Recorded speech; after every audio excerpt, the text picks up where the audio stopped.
नियोजित शिक्षक वाले अगर सोच रहे हैं चाहे 54 हो 55 हो 56 हो गया उनको नौकरी से हटा दिया जाएगा तो किसी माई के लाल की औकात नहीं कि उनको नौकरी से हटा दें। सक्षमता परीक्षा के जगह पर इसको अगर विभागीय परीक्षा कहा जाए तो अधिक उचित होगा। 15 साल तक बिहार के बच्चों ने जो पढ़ा है तो स्वाभाविक है कि इनके सक्षमता पर योग्यता अगर प्रश्न उठाया जा रहा है तो यह गलत है। इनकी परीक्षा ली जाए और सबको किसी न किसी रूप में पास कर दिया जाए और इनको राज्यकर्मी का दर्जा दिया जाए अविलंब, तो इसमें कोई दिक्कत नहीं होनी चाहिए। कहीं पोस्टिंग कर, अब मान लें कि 20 साल 25 साल तक बेचारा किसी एक जगह पर रहा है तो कहीं भी पोस्टिंग कर देगा, उठा के नॉर्थ बिहार वाला उठा के साउथ बिहार कर देगा, साउथ बिहार को उठा के नॉर्थ बिहार कर देगा, तो ये तो गलत बात हो जाएगी। हमने उप मुख्यमंत्री सम्राट चौधरी का, तो सम्राट चौधरी तो शुरू से ही छात्रों के प्रति आवाज़ उठाते रहे, पिटाते रहे बेचारे। बिहार में नियोजित शिक्षकों से सक्षमता परीक्षा ली जानी है। देखिए आज 19 फरवरी है और ऐसे में देखा जाए तो फॉर्म फिलअप करने का आज लास्ट डेट है।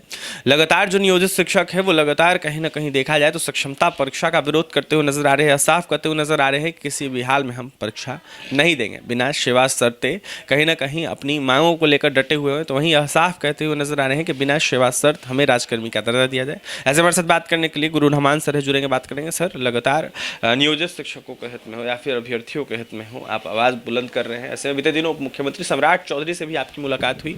लगातार जो नियोजित शिक्षक हैं अपनी मांगों को लेकर डटे हैं और सक्षमता परीक्षा का विरोध कर रहे हैं। ऐसे में कह रहे हैं कि परीक्षा नहीं देंगे। कैसे देंगे? देखिए, एक बात तो मैं स्पष्ट कर दूं कि ये सक्षमता परीक्षा के जगह पर इसको अगर विभागीय परीक्षा कहा जाए तो अधिक उचित होगा, क्योंकि 15 साल 10 साल 20 साल से जो बच्चे जो शिक्षक पढ़ा रहे हैं तो उनकी सक्षमता पर उंगली उठाना निश्चित रूप से अपने सिस्टम पर ही उंगली उठाने के बराबर होगा। तो इनके साथ किसी भी तरह का इस तरह कोई शर्त न रखा जाए कि आपको पास करना जरूरी है, नहीं तो हटा दिया जाएगा, ये कर दिया जाएगा। ये तो गलत है, क्योंकि आप पढ़वा रहे थे इन्हीं से आप पढ़वा रहे थे और यही पढ़ा भी रहे थे। तो जब पढ़ा रहे थे यही और इन्हीं से 15 साल तक बिहार के बच्चों ने जो पढ़ा है तो स्वाभाविक है कि इनके सक्षमता पर योग्यता अगर प्रश्न उठाया जा रहा है तो यह गलत है।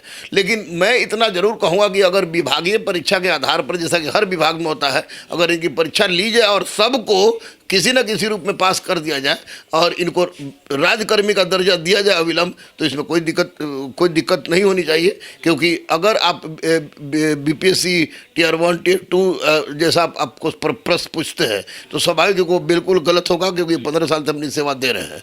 तो इनको सक्षमता के नाम पर जो आप कह रहे हैं सक्षमता का, तो सक्षमता आप कुछ इस तरह का क्वेश्चन पूछिए ताकि ये पास भी कर जाएं, और जो बीपीएससी पास शिक्षक हैं और ये जो शिक्षक हैं, इन दोनों में किसी तरह की असमानता नहीं रहे। सक्षमता परीक्षा पास करने के बाद उन शिक्षकों को ये भी कहा जा रहा था कि कहीं भी पोस्टिंग कर दिया जाएगा। ऐसे में नहीं, कहीं पोस्टिंग कर, अब मान लें कि 20 साल 25 साल तक बेचारा किसी एक जगह पर रहा है तो कहीं भी पोस्टिंग कर देगा, उठा के नॉर्थ बिहार वाला उठा के साउथ बिहार कर देगा, साउथ बिहार को उठा के नॉर्थ बिहार कर देगा, तो ये तो गलत बात हो जाएगी। तो इस पर सरकार गहराई से सोचे कि उन्हीं के घर के आसपास पोस्टिंग करे तो ये ज़्यादा अच्छा है। एक समान नज़दीक में एक सेटिंग करे ताकि वो पढ़ा सके, क्योंकि बहुत चीज़ इन लोगों ने सेट कर रखा है। जो 15 साल 20 साल से पढ़ा रहे हैं नियोजित शिक्षक, बच्चों को पढ़ाई लिखाई से लेकर पूरी पारिवारिक पृष्ठभूमि को उन लोगों ने उसी हिसाब से सेट कर रखा है। अचानक उठा के इनको डाल दीजिएगा आप दूसरी जगह, तो वैसी दिक्कत होगी। इसमें जो नियोजित शिक्षक अपने हक की मांग कर रहे हैं वो सही कर रहे हैं। माननीय मुख्यमंत्री एक संवेदनशील मुख्यमंत्री है, उनको सोचना चाहिए। और जहाँ तक प्रश्न उठता है माननीय उप मुख्यमंत्री सम्राट चौधरी का, तो सम्राट चौधरी तो शुरू से ही छात्रों के प्रति आवाज़ उठाते रहे, पिटाते रहे बेचारे। तो निश्चित रूप से उन्होंने फाइल बढ़ाया है। तो मुझे सम्राट चौधरी पर, माननीय मुख्यमंत्री पर विश्वास है कि छात्रों के साथ अन्याय नहीं होगा। गुरु रहमान सर, जिस तरीके से उन्होंने फाइल आगे बढ़ाया, ऐसे में स्पष्टीकरण नीतीश कुमार जी को देना चाहिए, लेकिन उनके द्वारा कोई भी स्पष्टीकरण नहीं दिया गया है। देखा जाए तो 3.5 लाख से ऊपर बिहार में नियोजित शिक्षकों की संख्या है और फॉर्म फिलअप करने की तिथि आज लास्ट है। ऐसे में देखा जाए तो सरकार को या फिर नीतीश कुमार को जवाब देना चाहिए, लेकिन कुछ भी क्लियर नहीं किया गया। नहीं, जवाब आएगा, उनको जवाब आएगा। आज खुद मेरी मुलाकात होने वाली है, अब देखते कब वो फ़ोन करते हैं। आज मुलाकात होने वाली है माननीय उप मुख्यमंत्री सम्राट चौधरी से, तो मैं उनसे मिलूंगा और मिलकर इस पर चर्चा करूंगा, क्योंकि जवाब आना चाहिए, बहुत जल्दी आना चाहिए। विधानसभा भी चलने वाला है तो उसके पहले बच्चों को जवाब आ जाए ताकि बच्चे संतुष्ट हो जाए संतुष्ट हो जाते कि क्या जवाब हो रहा है।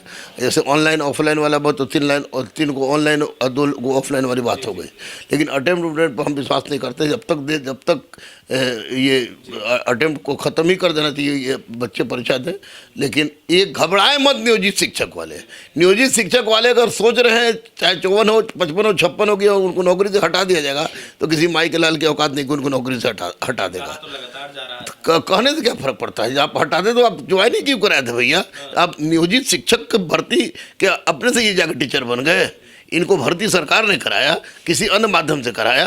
15 साल दिए पढ़ा रहे हैं, आप पढ़ा रहे हैं, इनको आप अचानक हटा दीजिएगा, ये किसी तो राइट टू लाइफ का उल्लंघन हो जाएगा। ऐसी परिस्थिति में गलत है।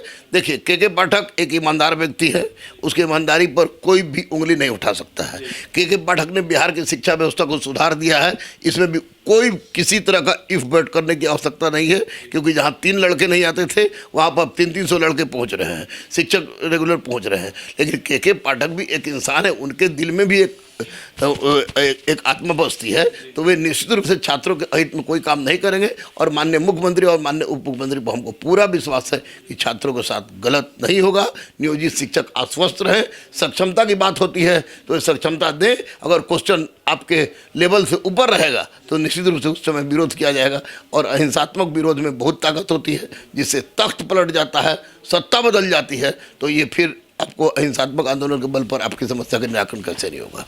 देखिए, आंदोलन में काफ़ी ताकत होती है और कहीं ना कहीं बड़ा फेरबदल होगा अगर मांगे पूरी नहीं होगी नियोजित शिक्षकों की। तो ऐसे में नियोजित शिक्षकों को लेकर गुरु रहमान सर क्या कुछ कहते हैं आपने सुना है। देखिए, लगातार नियोजित शिक्षकों का सम्राट चौधरी आवाज़ उठा रहे हैं, ऐसा गुरु रहमान सर का कहना था। ऐसे में जिस तरीके से फाइल ट्रांसफर की गई है, इसके बाद नीतीश कुमार भी संज्ञान में लेंगे और आज मुलाकात भी होनी है गुरु रहमान सर की। क्या कुछ होगा देखने वाली बात होगी।